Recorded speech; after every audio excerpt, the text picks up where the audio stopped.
رب زدنی علما رب زدنی علما رب زد فزد آمین ثم آمین۔ اللہم صلی علی سیدنا و مولانا محمد بعدد کل ذرۃ مئۃ الف الف مرہ وعلی آلہ و آبائہ و صحبہ وبارک وسلم وصلی علیہ۔ السلام علیکم ورحمۃ اللہ وبرکاتہ۔ اللہ تعالیٰ کا بے حد احسان ہے، شکر ہے کہ اس نے ہمیں ایک بار پھر موقع دیا کہ ہم اس کی کتاب، اس کے کلام کو سمجھیں اور اس پر عمل کرنے کی کوشش کریں۔ تو اللہ تعالیٰ سے ہم دعا کرتے ہیں کہ اللہ تعالیٰ ہمارے فہم کو فراخ فرمائے، ہمارے سینے کو کشادہ کرے، اور اللہ تعالیٰ قرآن کی سمجھ بوجھ ہمیں عطا کرے اور اس پر ہمیں عمل کرنے کی توفیق بھی عطا فرمائے۔ قرآن کے صدقے ہماری پریشانیاں، مصیبتیں دور ہوں، اور جو پریشان حال ہے اس قرآن کے صدقے اللہ تعالیٰ اس کی پریشانی کو دور فرمائے۔ آج ہم کوشش کریں گے کہ تیسرا رکوع بھی مکمل ہو جائے، تو اس کے اندر کافی ساری چیزیں ہیں، میں اختصار کے ساتھ بھی بیان کرنے کی کوشش کروں گا۔ 21 پر جو ہے وہ اب غور کرتے ہیں کہ اللہ تعالیٰ نے آیت نمبر 21 میں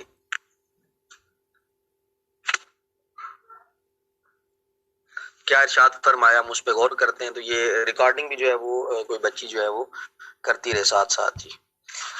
ارشاد فرمایا، اعوذ باللہ من الشیطان الرجیم، بسم اللہ الرحمن الرحیم، لقد کان لکم فی رسول اللہ اسوۃ حسنۃ لمن کان یرجو اللہ والیوم الآخر وذکر اللہ کثیرا۔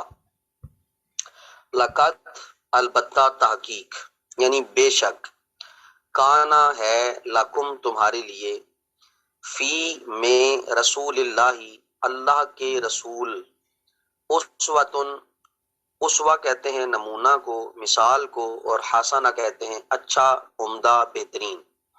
لقد کان لکم فی رسول اللہ اسوۃ حسنہ، البتہ تحقیق بے شک رسول پاک صلی اللہ علیہ وآلہ وسلم کی ذات میں تمہارے لیے نہایت عمدہ نمونہ موجود ہے، اور لمن اس کے لیے کانا ہے یا جو ہو، یرجو امید کرتا ہو، اللہ پر، والیوم الآخرہ اور آخرت کے دن پر۔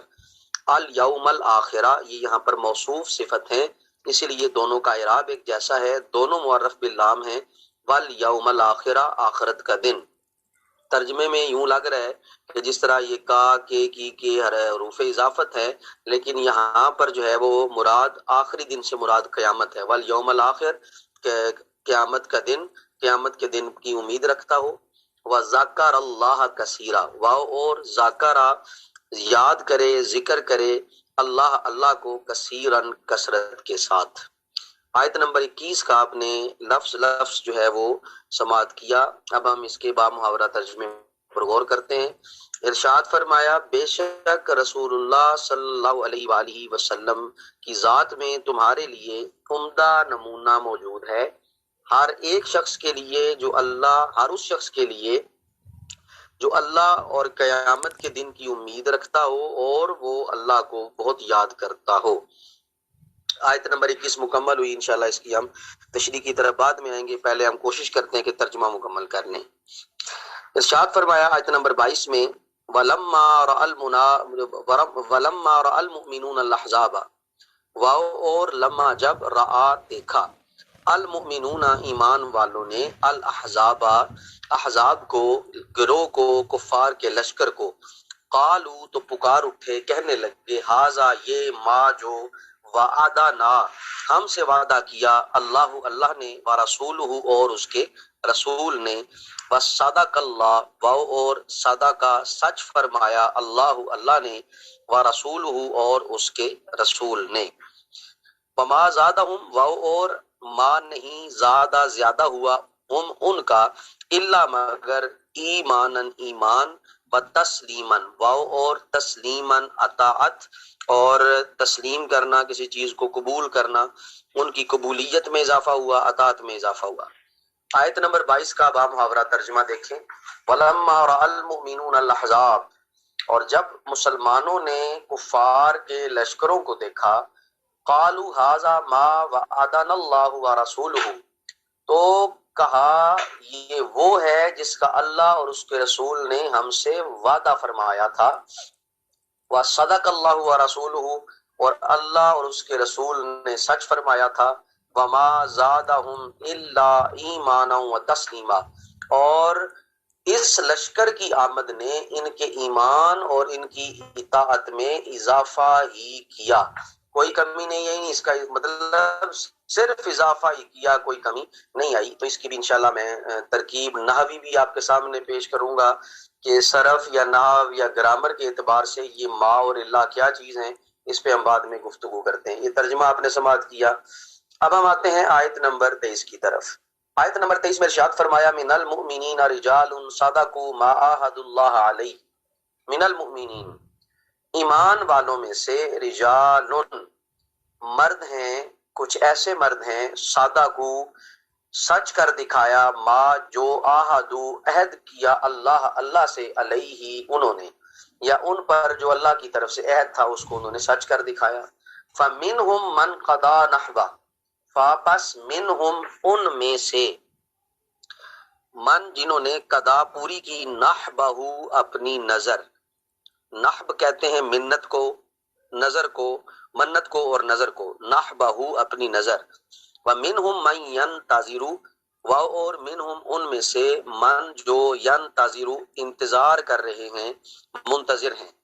وما بدلوا تبدیلا، اور ما نہیں، بدلوا، بدلی، تبدیلا، کوئی بھی ان کے اندر تبدیلی، یعنی انہوں نے اپنے وعدے میں کوئی تبدیلی نہیں کی۔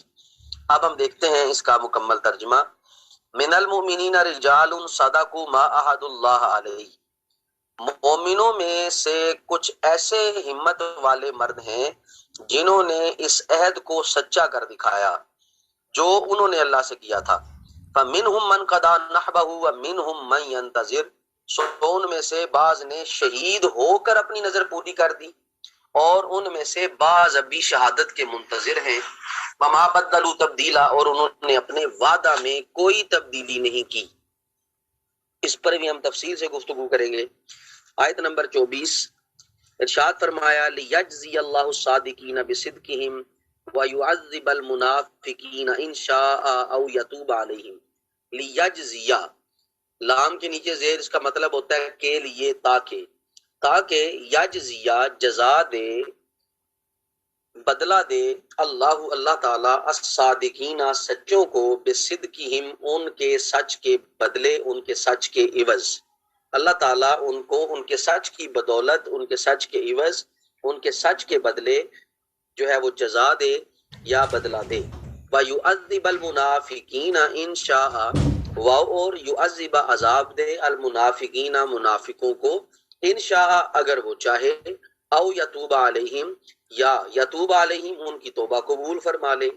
تو اس پر بھی ہم تفصیل سے گفتگو کریں گے کہ منافق پر عذاب ہوگا یا نہیں ہوگا، توبہ قبول ہوگی یا نہیں ہوگی، اس پر بھی انشاءاللہ تفصیلاً بحث کریں گے۔ ان اللہ کان غفور الرحیم، ان بے شک اللہ کانا ہے، غفوراً، بخشنے والا، رحیماً، بہت مہربانی فرمانے والا۔ آیت کا مکمل ترجمہ یہ ہے تاکہ اللہ سچوں کو ان کے سچ کی جزا دے اور منافقوں کو عذاب دے اگر وہ چاہے، اور یا ان کی توبہ قبول فرما لے۔ بے شک اللہ تعالیٰ بخشنے والا ہے، بہت مہربان ہے، مہربانی فرمانے والا ہے۔ آیت 24 میں مکمل ہو گئی۔ آیت نمبر 25 کی طرف بڑھتے ہیں۔ ارشاد فرمایا وَرَدَّ اللَّهُ الَّذِينَ كَفَرُوا بِغَيْظِهِمْ لَمْ يَنَالُوا خَيْرًا، اور ردہ، لوٹا دیا، واپس بھیج دیا، اللہ نے، الذین، ان لوگوں کو، کفروا، جنہوں نے کفر کیا، بغیظہم، ان کے غصے کی وجہ سے، ان کی جلن کی وجہ سے، دلوں کے جلن کو، دل کے غصے کو غیظ کہتے ہیں۔ ورد اللہ الذین کفروا بغیظہم، اور ردہ، لوٹا دیا، اللہ نے، الذین، ان لوگوں کو، کفروا، جنہوں نے کفر کیا، بغیظہم، ان کے دلوں کی جلن کے ساتھ، لم ینالو خیرا، لم، ہرگز نہیں، ینالو، حاصل کر سکے وہ، خیرن، بھلائی کو، وہ ہرگز بھلائی کو حاصل نہ کر سکے، وہ کوئی فائدہ حاصل نہ کر سکے۔ وَكَفَى اللَّهُ الْمُؤْمِنِينَ الْقِتَالَ، وَكَفَى، اور کافی ہے، کافی ہوا، اللہ اللہ المومنین ایمان والوں کو القتال جنگ میں وکان اللہ قویًا عزیزا اور کانا ہے اللہ اللہ تعالیٰ قویًا بہت قوت والا عزیزاً بہت غلبے والا۔ آیت نمبر 25 بھی مکمل ہوئی ہے۔ ارشاد فرمایا اور اللہ نے کافروں کو ان کے دلوں کی جلن کے ساتھ ناکام اور نامراد لوٹا دیا، وہ کوئی فائدہ حاصل نہ کر سکے، اور اللہ مومنوں کے قتال سے خود ہی کافی ہو گیا، مومنوں کی جنگ سے خود ہی کافی ہو گیا، اور بے شک اللہ بہت قوت والا ہے، بہت جو ہے وہ غلبہ والا ہے۔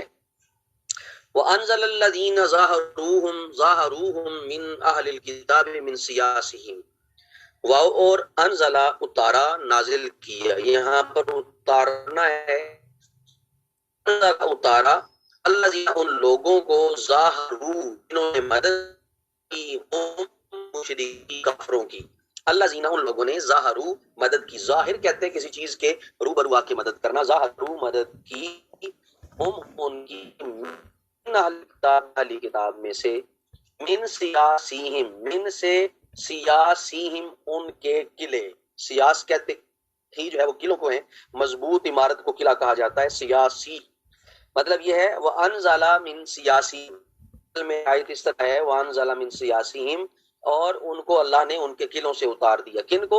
الذین ظاہروہم من اہل الکتاب، اہل کتاب میں سے جنہوں نے مشرکین حملہ آوروں کی مدد کی، وقذف فی قلوبہم الرعب فریقا تقتلون وتأسرون فریقا، وقذف اور تم اور پھینک دیا ڈال دیا فی قلوبہم ان کے دلوں میں، الرعب تمہارا روب تمہارا دبدبا، تمہارا روب تمہارا دبدبا ڈال دیا،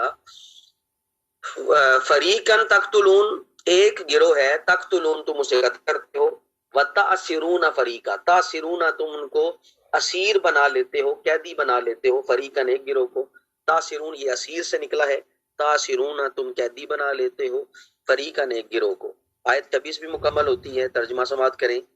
اور جن اہل کتاب نے ان حملہ آور مشرکوں کی مدد کی تھی، اللہ نے ان کو ان کے قلعوں سے اتار لیا اور ان کے دلوں میں رعب طاری کر دیا کہ تم ان کے ایک گروہ کو قتل کر رہے ہو اور ایک گروہ کو قید کر رہے ہو۔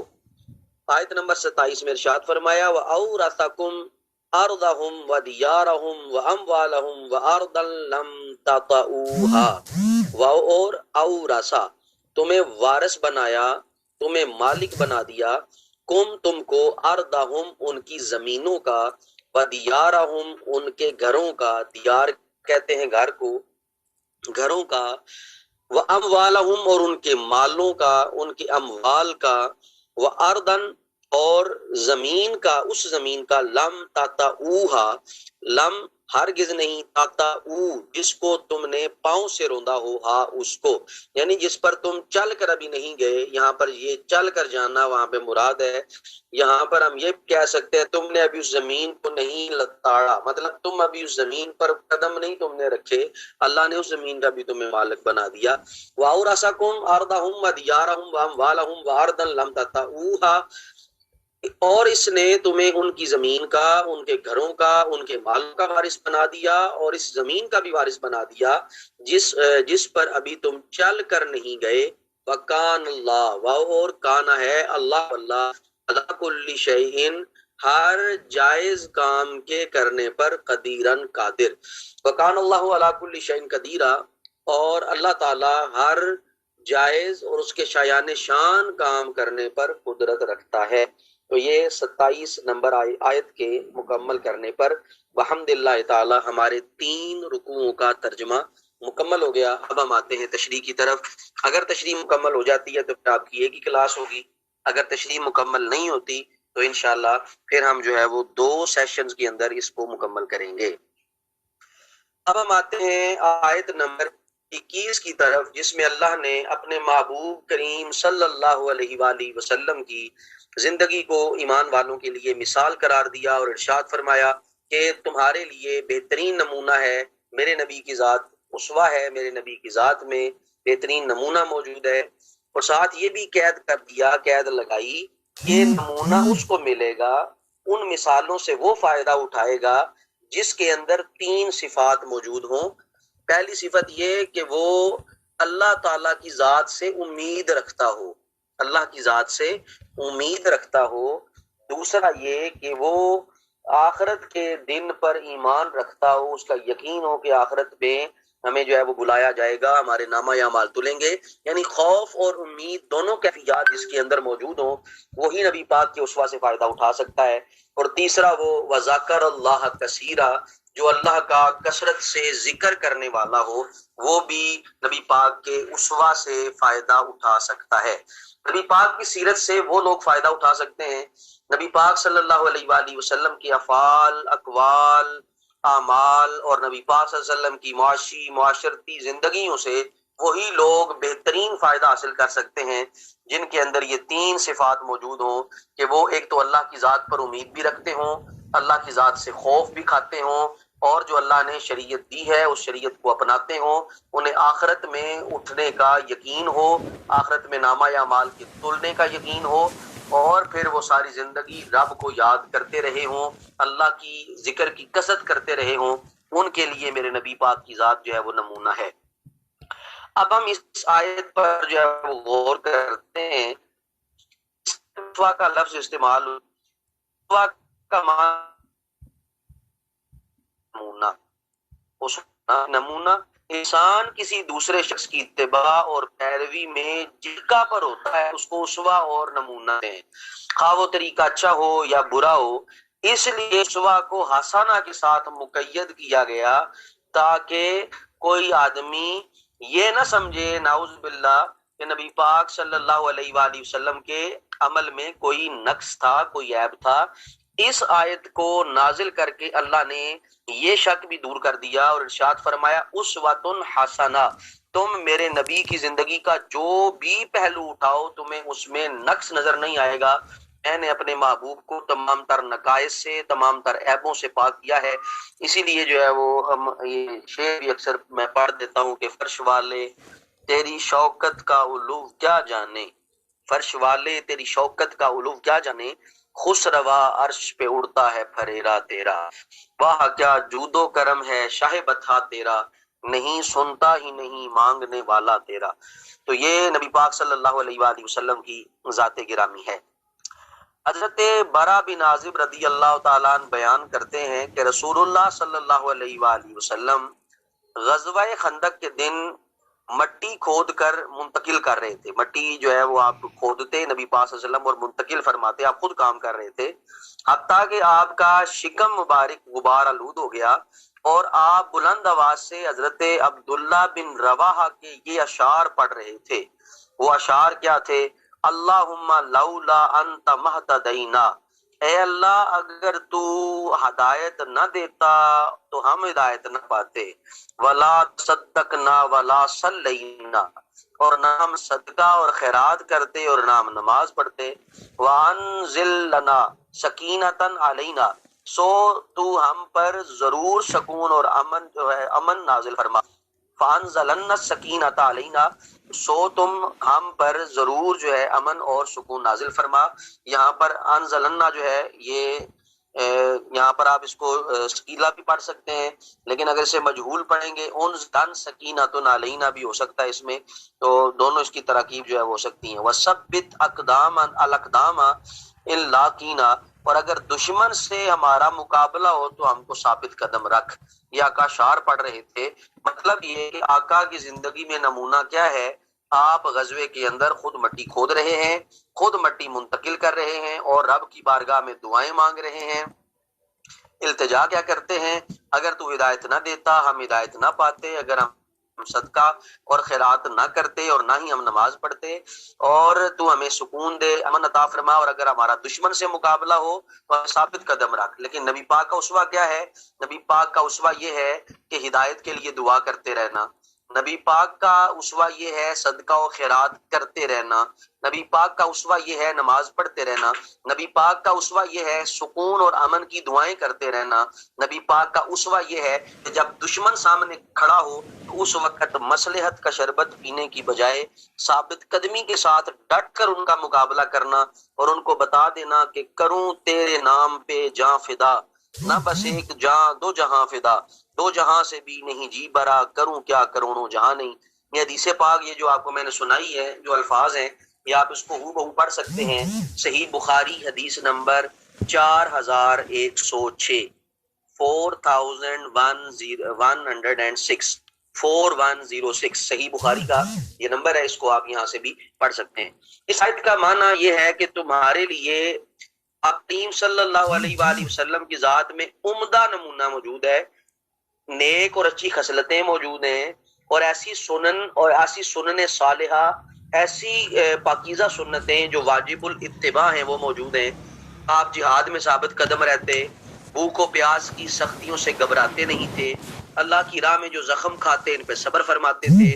غزوہ احد میں آپ کے سر مبارک پر زخم آیا تھا، آپ کے سامنے کے دانت کا ایک چھوٹا سا ہلکا سا نکر جو ہے وہ شہید ہوا تھا۔ آپ کے ام مکرم چچا آپ کے سیدنا حمزہ رضی اللہ تعالیٰ عنہ شہید کیا گیا، ان کو مسلح کر دیا گیا، ان کے جسم کو جو ہے وہ نوچا گیا۔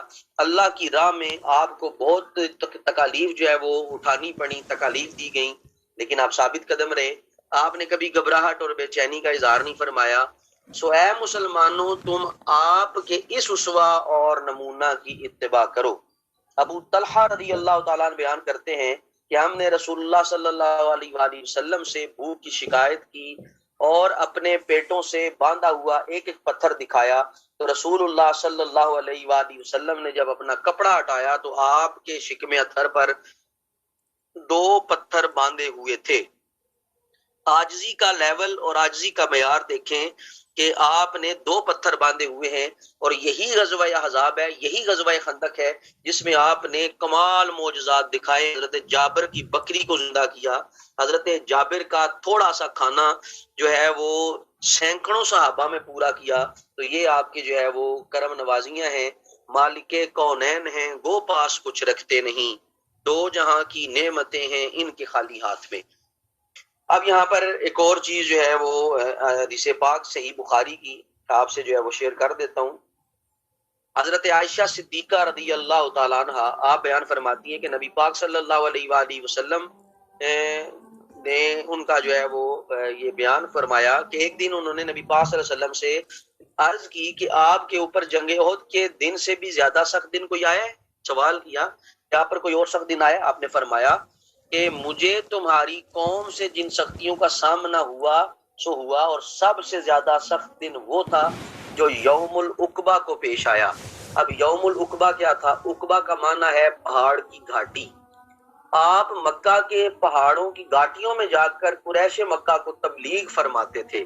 تو وہ جو دن تھا تبلیغ فرمانے کا، جب آپ نے اظہار نبوت فرمایا تھا، تو آپ جب فاران کی چوٹی پہ چڑھ کے دعوت دیتے تھے تو یہ آپ کے لیے ایک مشکل ترین امر تھا۔ تو میں نے ابن عبد یا لیل بن عبد کلال کے سامنے اپنی رسالت کا پیغام پیش کیا۔ یہ یا ابن عبد ہے یا لیل بن عبد، یعنی دونوں نام اس کے چلتے ہیں، ابن عبد یا لیل بن عبد۔ اس کے سامنے جو ہے وہ میں نے اپنی رسالت پیش کی، اس نے میرے پیغام کو قبول نہ کیا۔ میں انتہائی دل گرفتہ حالت میں واپس آیا، اور جب میں کرن الثعالب میں پہنچا، یہ گھاٹی کا نام ہے کرن الثعالب، وہاں پر پہنچا تو میں نے اچانک سر اوپر اٹھایا تو ایک بادل نے مجھ پر سایہ کیا ہوا تھا۔ تبلیغ کرتے ہیں تو آپ دیکھ لیں، جس کے نصیبے میں بد نصیبی ہے وہ مانتا نہیں، اور آپ پر کرم نوازی اتنی ہے کہ جب آپ کرن سالب میں پہنچتے ہیں ایک بادل آپ پر سایہ کر دیتا ہے۔ میں نے دیکھا اس بادل میں حضرت جبریل تھے، انہوں نے مجھے آواز دی اور آواز دے کر کہا آپ نے اپنی قوم کو جو پیغام سنایا اور انہوں نے جو جواب دیا وہ اللہ تعالیٰ نے سن لیا ہے، اور آپ کے پاس پہاڑوں کا فرشتہ بھیجا ہے تاکہ آپ ان کافروں کے متعلق جو چاہیں حکم دیں۔ پھر پہاڑوں کے فرشتوں نے مجھے آواز دی کہ اور مجھے آواز دے کر کہا اور سلام کیا اور کہا اے محمد صلی اللہ علیہ وآلہ وسلم، آپ جو چاہیں میں وہ کر دیتا ہوں۔ اگر آپ چاہیں تو میں مکہ کے 2 پہاڑوں ابو قبیس اور کی کعان کو، یہ 2 پہاڑ تھے ابو قبیس اور کی کعان، دونوں قاف کے ساتھ، قاف یا قاف عین الف نون، کی کعان، یہ 2 پہاڑ تھے، ان کے اوپر گرا کر ان کو پیس ڈالوں۔ تو نبی پاک صلی اللہ علیہ وآلہ وسلم نے فرمایا بلکہ میں یہ توقع رکھتا ہوں کہ اللہ تعالیٰ ان کی پشتوں سے ایسے لوگ نکالے گا جو صرف ایک اللہ کی عبادت کریں گے اور ان کے ساتھ کسی کو شریک نہیں ٹھہرائیں گے۔ وہ رب العالمین ہے، اس نے اپنے رسول کو رحمت للعالمین بنا کے بھیجا۔ یہ ایک آپ کا اسوہ تھا، یہ ایک آپ کا طریقہ تھا، لیکن جہاں پر جنگ کی باری آئی، تلوار کی باری آئی، پھر آپ نے نرمی نہیں دکھائی۔ کچھ معاملات میں آپ نے نرمی دکھائی، کچھ معاملات میں آپ نے انتہائی جو ہے وہ سخت رویہ اختیار کیا۔ آپ جنگ کی طرف گئے، غزوات کی طرف گئے، تو یہ دونوں پہلو ہیں اور ان دونوں کا تعلق جو ہے وہ یا تو آغاز سے ہے یا نبی پاک صلی اللہ علیہ وسلم کے اسلام جب پھیل چکا تھا اس وقت کے دنوں کے ساتھ ہے۔ تو جب اوائل تھا، شروع تھا، تو اس وقت آپ نے نرم رویہ اختیار کیا، لیکن جب اسلام اپنے پاؤں پر کھڑا ہو گیا تو پھر نبی پاک صلی اللہ علیہ وسلم نے سختی والا امر بھی اختیار فرمایا۔ نبی پاک کی ذات میں عبادات اور معاملات کا نمونہ بھی موجود ہے۔ سعید بن یسار بیان کرتے ہیں کہ میں نے عبداللہ بن عمر رضی اللہ تعالیٰ عنہما سے کے ساتھ مکہ کے راستے میں سفر کر رہا تھا۔ حضرت عبداللہ ابن عمر، یہاں پہ ایک مسئلہ بھی آپ جو ہے سن لیں، بڑی توجہ سے اس حدیث پاک کو سننا ہے آپ نے۔ صحیح بخاری کی حدیث نمبر 999 حضرت عبداللہ ابن عمر کے ساتھ جو ہے وہ سعید بن یسار سفر کر رہے تھے۔ سعید کہتے ہیں کہ جب مجھے یہ خدشہ ہوا کہ اب صبح ہونے والی ہے تو میں نے سواری سے اتر کر وطر پڑھ لیے۔ آپ کہتے ہیں کہ میں سواری سے فوراً اترا اور وطر پڑھے۔ پھر میں نے حضرت عبداللہ ابن عمر سے جا کر ملاقات کی۔ حضرت عبداللہ ابن عمر نے پوچھا تم کہاں جا رہے تھے، تم کدھر چلے گئے تھے؟ تو میں نے کہا کہ مجھے خوف تھا صبح ہونے کا، کہیں صبح نہ ہو جائے اور میرے وطر نہ چلے جائیں، تو میں نے سواری سے اتر کر وطر پڑھے۔ حضرت عمر نے کہا کیا تمہارے لیے رسول اللہ صلی اللہ علیہ وآلہ وسلم کی ذات میں اچھا نمونہ موجود نہیں ہے؟ تو میں نے کہا کیوں نہیں؟ اللہ کی قسم حضرت ابن عمر نے کہا بے شک رسول اللہ صلی اللہ علیہ وآلہ وسلم اونٹ پر وطر کی نماز پڑھ لیتے تھے، سواری پر وطر کی نماز پڑھ لیتے تھے۔ مسئلہ بڑی توجہ کے ساتھ سنیے گا، لوگ آپ کو گمراہ کریں گے۔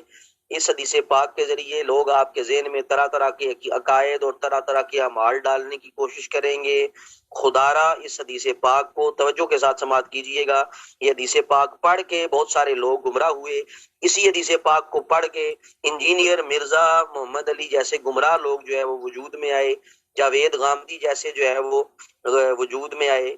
تو اللہ تعالیٰ ہمیں ان فتنوں سے بچنے کی بھی توفیق عطا فرمائے۔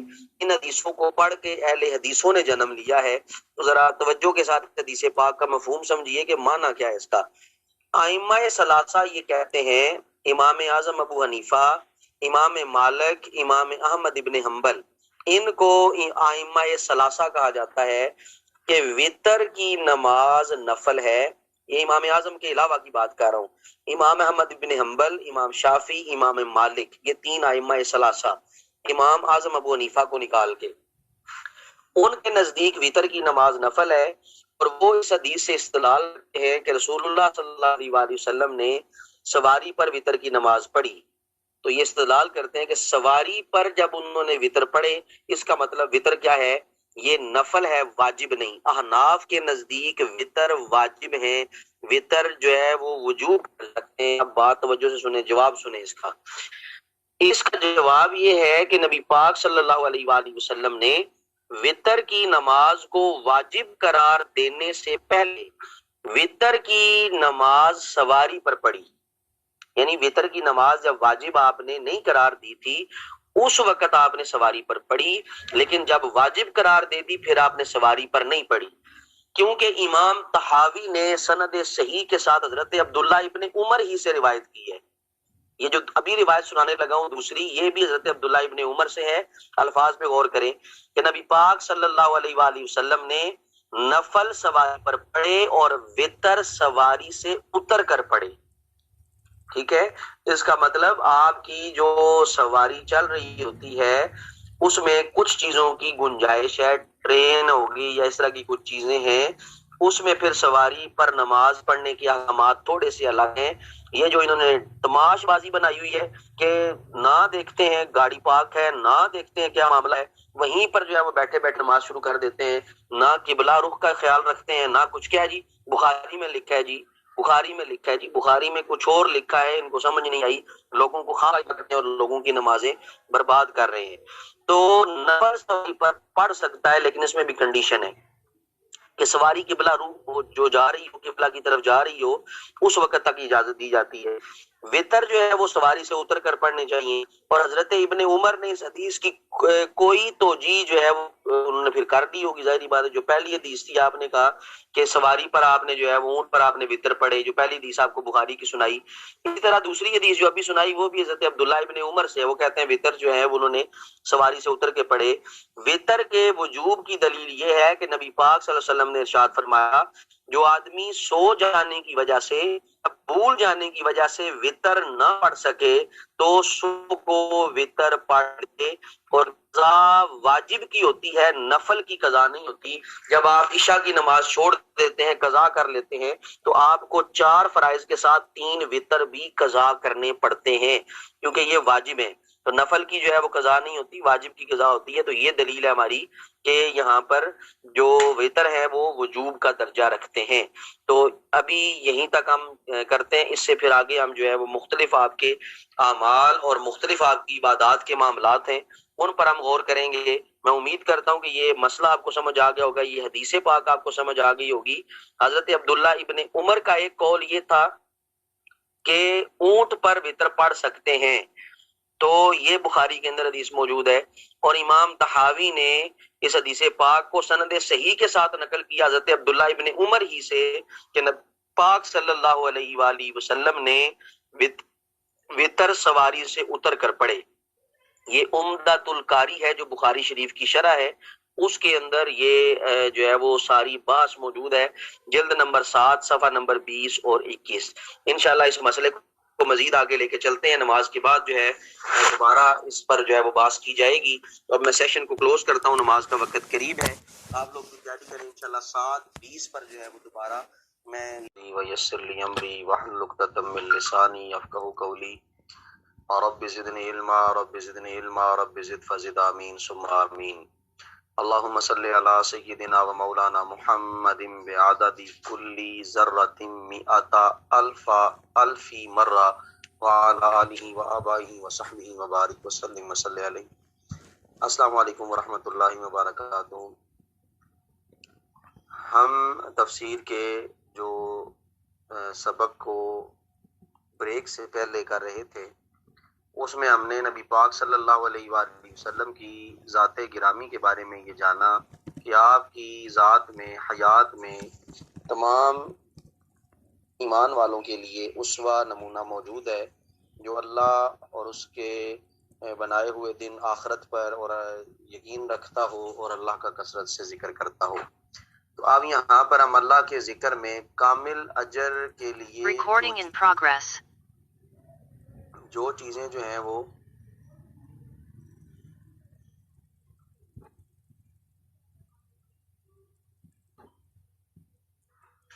Recording in progress. اللہ کے ذکر میں جو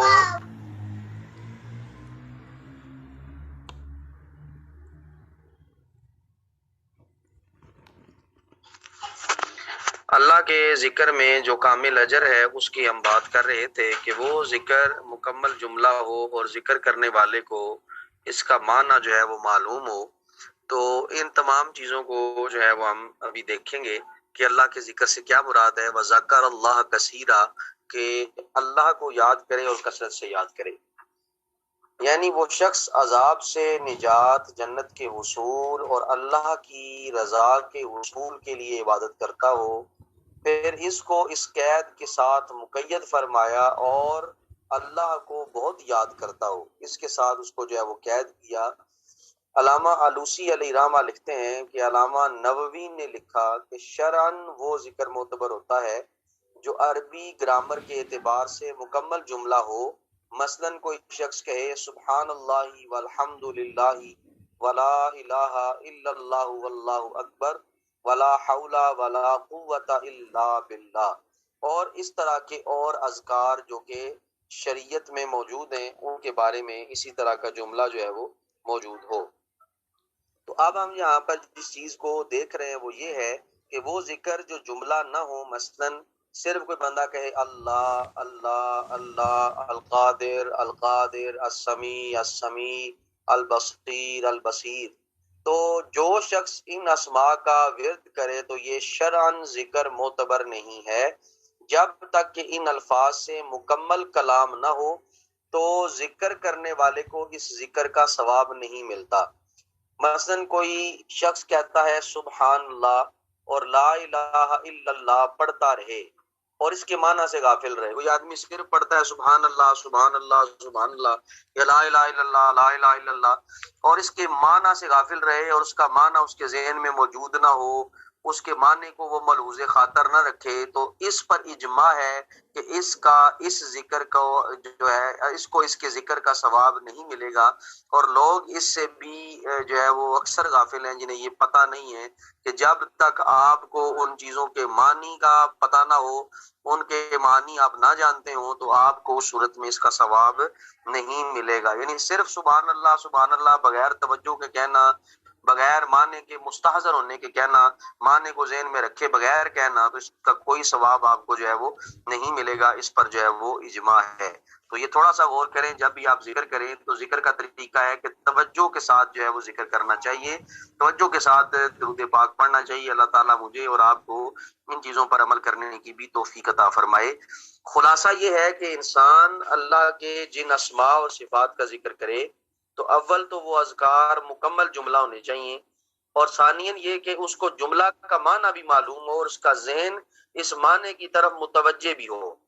علامہ نووی نے صرف اتنا لکھا ہے کہ اللہ کے ذکر سے مقصود حضور قلب ہے، آپ کا قلب رب کی بارگاہ میں حاضر ہو، اور یہ اس وقت حاصل ہوگا جب ذکر کے معنی میں آدمی غور کرے گا۔ یہ نہیں لکھا کہ اس کے بغیر ذکر کا ثواب حاصل نہیں ہوگا۔ اللہ کا نام لینے سے بہرحال اجر ملے گا۔ جو پیچھے ساری بات تھی اس کا انہوں نے خلاصہ یہاں پر کیا اور اس کو کنکلوڈ کیا۔ وہ کہتے ہیں کہ اللہ کا نام جو لے رہا ہے اس کا اجر تو اسے ملے گا، جملہ مکمل ہو یا جملہ مکمل نہ ہو، لیکن بات کس کی ہے؟ کامل اجر کی، مکمل اجر کی بات ہے۔ تو مکمل اجر جو ہے وہ اسے نہیں ملے گا، کامل اجر اسے نہیں ملے گا۔ تو علامہ آلوسی نے جو لکھا ہے ان کا بنیادی مقصد یہ تھا۔ اوپر جو آپ کو میں نے سنایا وہ یہ تھا کہ ذکر کا ثواب نہیں ملے گا علامہ آلوسی کا، اس سے مراد کیا تھا؟ اگر کوئی آپ کو یہ عبارت پڑھ کے کہتا ہے کہ جس نے جو ہے وہ صرف اللہ اللہ کیا اس کا کوئی فائدہ نہیں ہے، تو وہ بھی غلط ہے، کیونکہ جس نے لفظ اللہ پڑھا یا اللہ لیا، اس نام کے اثرات موجود ہیں، اس نام کا اثر موجود ہوتا ہے۔ تو آپ نے اپنے ذہن کو منتشر نہیں کرنا کہ اب اس کا فائدہ کیا ہے یا اس کو جو ہے وہ کس طرح کیا جائے گا، کیونکہ میں نے علامہ آلوسی کا حوالہ دے کے آپ کو تھوڑا سا جو ہے وہ ایک دم شاکڈ کیا، اور آپ ایک دم جو ہے وہ شاکڈ میں ہوں گے کہ یہ پتہ نہیں کیا ہوا ہے۔ حقیقت یہ ہے علامہ آلوسی کا اس سے مراد یہ تھا کہ اس کو ذکر کا کامل ثواب نہیں ملے گا، مکمل ثواب اس کو نہیں ملے گا، لیکن اللہ اللہ کا ذکر کرنے پر یا لا الہ الا اللہ کا ذکر کرنے پر جو وہ بے توجہ میں کرے یا بغیر توجہ کے اسے کرتا ہے، اجر کچھ نہ کچھ اسے جو ہے وہ اللہ تعالیٰ دے گا۔ اللہ کی ذات جو ہے وہ کریم ذات ہے۔ اب ہم آتے ہیں اللہ تعالیٰ کے ارشاد آیت نمبر 22، 23 اور 24 کی طرف، جس میں اللہ نے ارشاد فرمایا کہ جب مسلمانوں نے لشکر کو دیکھا تو کہا کہ اللہ اور اس کے رسول نے سچا وعدہ کیا اور جو ہے وہ سچ کر دکھایا۔ اللہ اور اس کے رسول نے، ان کا ایمان بڑھ گیا، ان کا ایمان تازہ ہوا، اطاعت میں اضافہ ہوا۔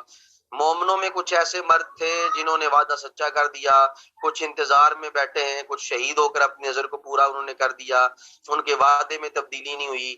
اللہ نے سچوں کو ان کے سچ کی جزا دی، منافقوں کو چاہے تو عذاب دے دے، چاہے تو ان کی توبہ قبول کر لے، اللہ بخشنے والا مہربان ہے۔ تو یہ ہم نے 3-4 آیتیں دیکھی۔ اب ہم ان کے مختصر سی تشریح کی طرف آتے ہیں۔ علامہ ابو الحیان اندرسی علیہ رحمہ نے لکھا ہے کہ مسلمانوں کو اللہ کی نصرت اور جنت کے اصول کا یقین تھا۔ آیت نمبر 22 میں جو ذکر کیا گیا، وَلَمَّا رَأَى الْمُؤْمِنُونَ الْأَحْزَابَ قَالُوا هَذَا مَا وَعَدَنَا اللَّهُ وَرَسُولُهُ وَصَدَقَ اللَّهُ وَرَسُولُهُ۔ تو اس سے مراد یہ ہے کہ مسلمانوں کو اللہ تعالیٰ کی نصرت اور جنت کے اصول کا یقین تھا۔ حضرت عبداللہ ابن عباس بیان کرتے ہیں کہ نبی پاک صلی اللہ علیہ وآلہ وسلم نے اپنے اصحاب سے فرمایا تھا کفار کی جماعتیں 9 یا 10 تاریخ کو تم پر حملہ کرنے کے لیے جمع ہوں گی، اور جب انہوں نے دیکھا کہ اس مقررہ وقت پر کفار کی جماعتیں حملہ کے لیے پہنچ گئیں تو انہوں نے کہا اللہ اور اس کے رسول نے ہم سے جو وعدہ کیا تھا وہ بارک تھا۔ اور ایک قول یہ ہے کہ نبی پاک صلی اللہ علیہ وآلہ وسلم خندق کھود رہے تھے تو پہلی ضرب پر آپ نے ارشاد فرمایا کہ آپ کو شام کے علاقے دکھائے گئے، دوسری ضرب پر آپ نے فارس کے علاقے اور تیسری پر یمن کے علاقے جو ہے وہ دیکھنے کا دعویٰ کیا۔ اور اس آیت پر اللہ اور اس کے رسول سے وعدہ، جو یہاں اللہ کے رسول کے وعدہ سے مراد یہی چیز دی گئی کہ مسلمانوں کو ان علاقوں کی فتوحات ضرور حاصل ہوں گی، اور یہ اللہ اور اس کے رسول کا سچا وعدہ ہے، کیونکہ رسول اللہ صلی اللہ علیہ وآلہ وسلم نے ارشاد فرمایا تھا کہ مسلمانوں کی مدد کی جائے گی اور مسلمان ان علاقوں کو ضرور فتح کریں گے، یہ اس وعدے کے بارے میں ذکر تھا۔ اس کے علاوہ مجاہدین کو مردوں سے تعبیر کیا گیا۔ آیت میں دیکھیں جو آیت کے الفاظ تھے وہ یہ تھا رجالن، یہ لفظ ذکر کیا گیا آیت نمبر 23 کے اندر، ومنہم رجالن، کہ من المؤمنین رجالن، کہ ایمان والوں میں کچھ مرد ہیں، کچھ رجال ہیں، مرد ہیں، تو یہاں پر ان کو مرد سے تعبیر کرنے کا سبب کیا تھا؟ ان مومنوں نے اللہ تعالیٰ سے یہ وعدہ کیا تھا کہ وہ دین کی سر بلندی کے لیے آئندہ کفار کے خلاف جہاد کرتے رہیں گے، ثابت قدم رہیں گے۔ اور یہ مومنین کون سے تھے جنہوں نے وعدہ کیا؟ حضرت عثمان بن عفان، حضرت طلحہ بن عبید اللہ، حضرت سعید بن زید بن عمر نفیل، حضرت حمزہ، حضرت مصعب بن عمیر، حضرت انس بن نضر وغیرہ رضی اللہ تعالیٰ عنہ تھے۔ جیت صحابہ، انہوں نے نظر مانی تھی کہ جب بھی کفار حملہ کریں گے، حملہ کے لیے آئیں گے تو وہ مقابلہ میں ثابت قدم رہیں گے، مسلسل جنگ کرتے رہیں گے تاکہ وہ شہید ہو جائیں۔ اللہ تعالیٰ نے ان مومنوں کو مردوں سے جو تعبیر کیا، کیونکہ اللہ تعالیٰ کی مخلوق میں جمادات اور نباتات کے بعد پہلا مرتبہ حیوانات کا ہے، اس کے بعد انسانوں کا مرتبہ ہے، اور انسانوں میں زیادہ مرتبہ مردوں کا ہے، اور مردوں میں بھی زیادہ مرتبہ ان مردوں کا جو ہمت والے مرد ہیں اور مرد میدان ہیں۔ تو یہ ایک تقسیم ہے اللہ تعالیٰ کی کہ اللہ تعالیٰ نے اپنی مخلوق پیدا کی، اور مخلوق میں جمادات نباتات کے بعد جو پہلا رتبہ دیا وہ حیوانات کو دیا، پھر حیوانات کے بعد انسانوں کو رتبہ ملا، انسانوں میں بھی پھر جو ہے وہ مردوں کو رتبہ حاصل ہے، اور مردوں میں پھر ان کو رتبہ حاصل ہے جو ہمت والے ہیں، مرد ہیں، مرد میدان ہیں، ان کو رتبہ دیا گیا۔ بعض مجاہدین کے نظر ماننے کی تحسین کی توجیہ کہ اس سے انہوں نے جو کہا کہ ان کی نظر پوری ہو گئی، اس آیت میں نحب کا جو لفظ استعمال کیا گیا، اس کا میں آپ کو پہلے بھی بتا چکا ہوں، اس نظر کو کہتے ہیں جس کا پورا کرنا واجب ہو جائے، یعنی یہ وہ نظر تھی جس کو پورا کرنا واجب ہو جائے۔ تو یہاں پر انہوں نے جو نظر مانی تھی اس نظر کو انہوں نے پورا کیا، وہ شہادت کی نظر تھی، جنگ کی نظر تھی، قتال کی نظر تھی، انہوں نے اپنی اس نظر کو جو ہے وہ پورا کیا، تو یہ نظر جو ہے وہ یہاں پر مراد لی گئی۔ اس کے بعد ہم اگر آگے بڑھیں تو اس میں کافی ساری چیزیں اور بھی جو ہے وہ شامل ہو جاتی ہیں، تو ہم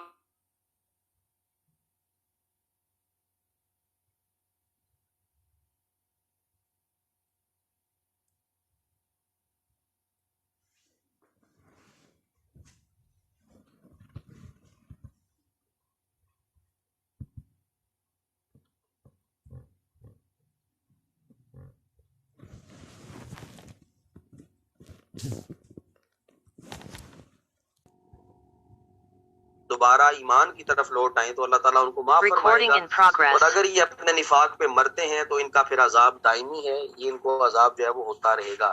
تو اس آیت سے جو ہے وہ ہمیں یہ چند چیزیں جو ہے وہ پتہ چلتی ہیں۔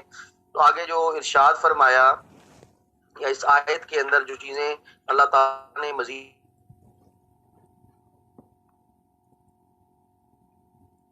یا نہ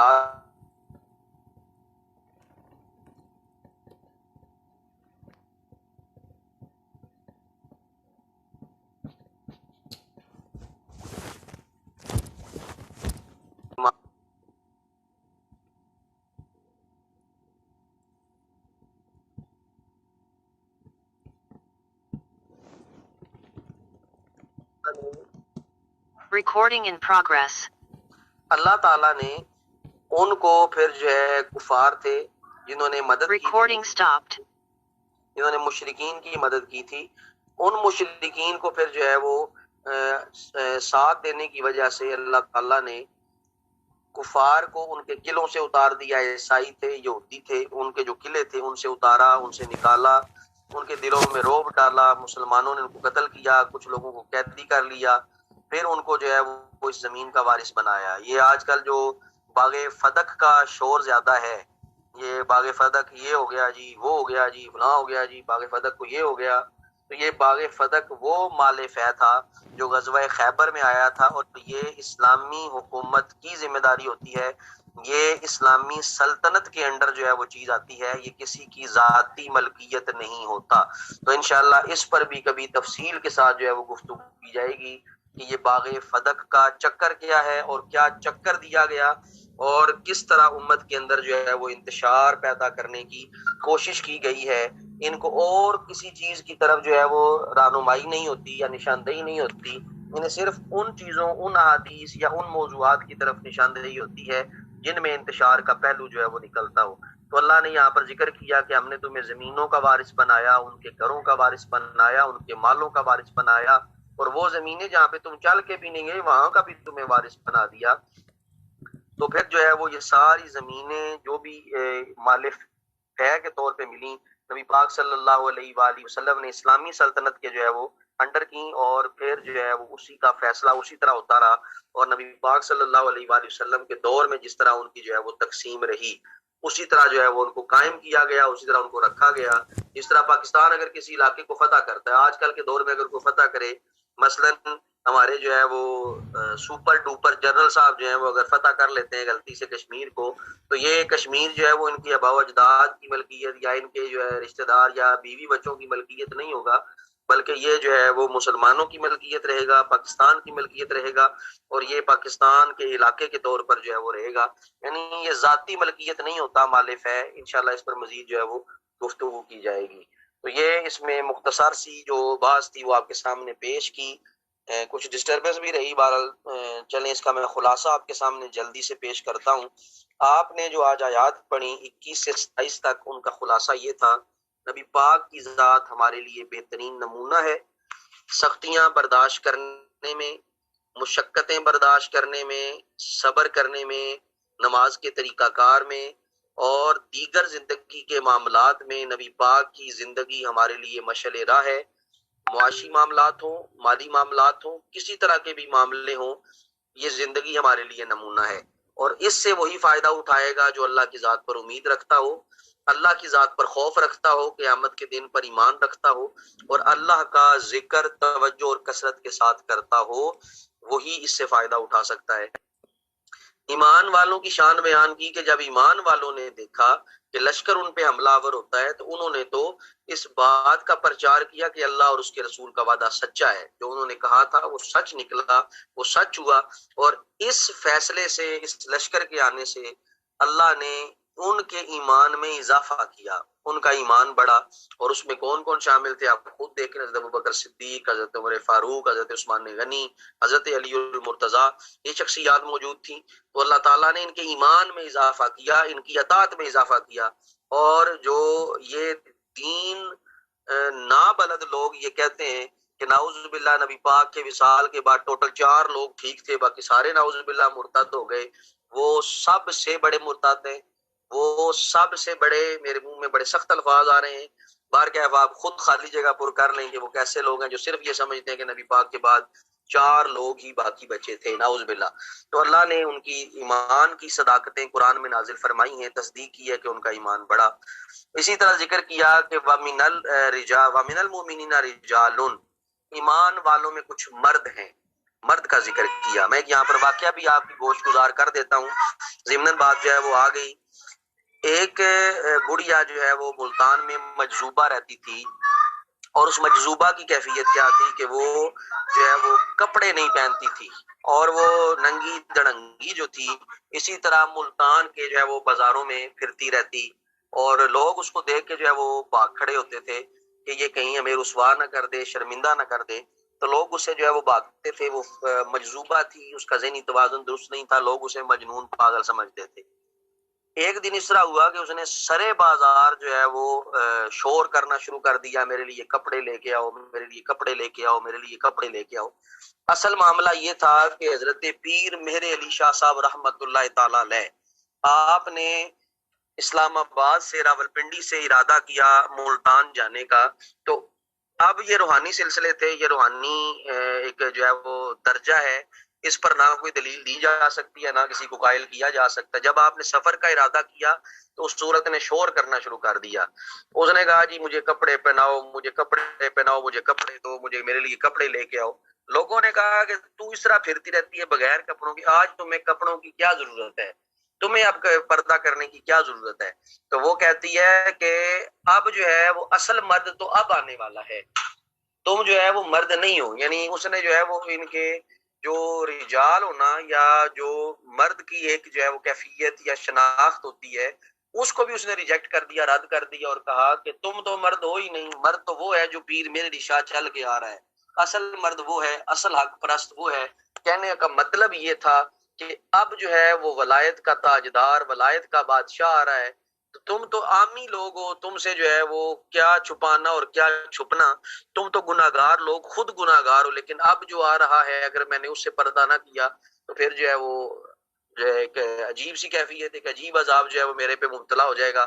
وہ کیونکہ اس سے شریعت کا قلم اٹھ چکا تھا، پاگل تھی، دیوانی تھی، اور وہ شریعت کے دائرہ کار سے باہر تھی، اس وجہ سے اس طرح کے معاملات جو ہے وہ یہاں پر کتب کے اندر ملتے ہیں۔ اس واقعے کی کیا حقیقت ہے میں نہیں جانتا، سچ ہے یا نہیں میں اس کے بارے میں کوئی بات نہیں کرتا، صرف لفظ رجال کی جو ہے وہ آپ کے سامنے بات کر رہا تھا کہ اصل مرد وہ ہوتا ہے جو طاقت اور استطاعت ہونے کے باوجود اپنے اوپر ضبط کرے، جو طاقت اور استطاعت ہونے کے باوجود صبر کرے، اس کو جو ہے وہ مرد کہا جاتا ہے۔ جو مرد میدان ہو، جو شجاع ہو، بہادر ہو، اس کو مرد کہا جاتا ہے۔ تو یہاں پر ایمان والوں سے مراد صحابہ کرام ہیں، ان کو رجال کے لفظ سے مخاطب کیا اور کہا کہ انہوں نے اپنا وعدہ سچا کر دیا ہے، انہوں نے اپنی نظریں پوری کی، انہوں نے شہادتیں لیں اور کچھ انتظار میں بیٹھے، انہوں نے اپنے وعدے کو تبدیل نہیں کیا، یہ آج بھی اپنی بات پہ قائم ہے، ان لوگوں کو مرد کہا جاتا ہے۔ سچوں کو اللہ جزا دے گا، منافقوں کو اللہ جو ہے وہ چاہے تو عذاب دے دے، اور اگر وہ توبہ کریں تو اللہ تعالیٰ ان کو معاف کرے گا۔ لیکن یہ ذہن میں رکھیں، سورہ نساء آیت، اس کی آیت کی روشنی میں سورہ نساء، اس کی ایک آیت آپ سامنے میں نے پیش کی ہے کہ اس میں اللہ تعالیٰ نے ارشاد فرمایا کہ منافقین کو جو ہے وہ عذاب ہوگا۔ 145 سورہ نساء 145، ان المنافقین فی الدرک الاسفل من النار، بے شک منافق دوزخ کے سب سے نچلے طبقہ میں ہوں گے، یا ان کے دائمی عذاب ہے۔ اگر دنیا میں وہ معافی مانگ لیں تو اللہ تعالیٰ ان کو جو ہے وہ بری ذمہ فرمائے گا، معاف فرمائے گا۔ کفار واپس لوٹے ہیں، اللہ نے ان کو فتح دی، مسلمانوں کو فتح دی، کفار کو ہرا دیا اور ان کو قلعوں سے اتارا، مسلمانوں کا رعب قائم کیا۔ جب مسلمان اعلان جنگ کرتا ہے تو اللہ تعالیٰ آٹومیٹک کفار کے دلوں میں ان کا رعب ڈال دیتا ہے، اور جب مسلمان جہاد سے بھاگتے ہیں تو پھر رسوا ہوتے ہیں، پسپا ہوتے ہیں۔ اللہ تعالیٰ ہمیں ان آیات پر غور کرنے، ان آیات کو سمجھنے کی توفیق عطا فرمائے۔ یہ مختصر سی آیات آپ کے سامنے میں نے 2 نشستوں میں جو ہے وہ پیش کی ہیں۔ اللہ تعالیٰ آپ کو کامیاب فرمائے، اس قرآن کا فیض ہم سب کو حاصل کرنے کی توفیق عطا فرمائے۔ کلاس کو میں اینڈ کرنے لگا ہوں، اللہ تعالیٰ آپ سب کا حامی و ناصر ہو۔ السلام علیکم ورحمۃ اللہ وبرکاتہ۔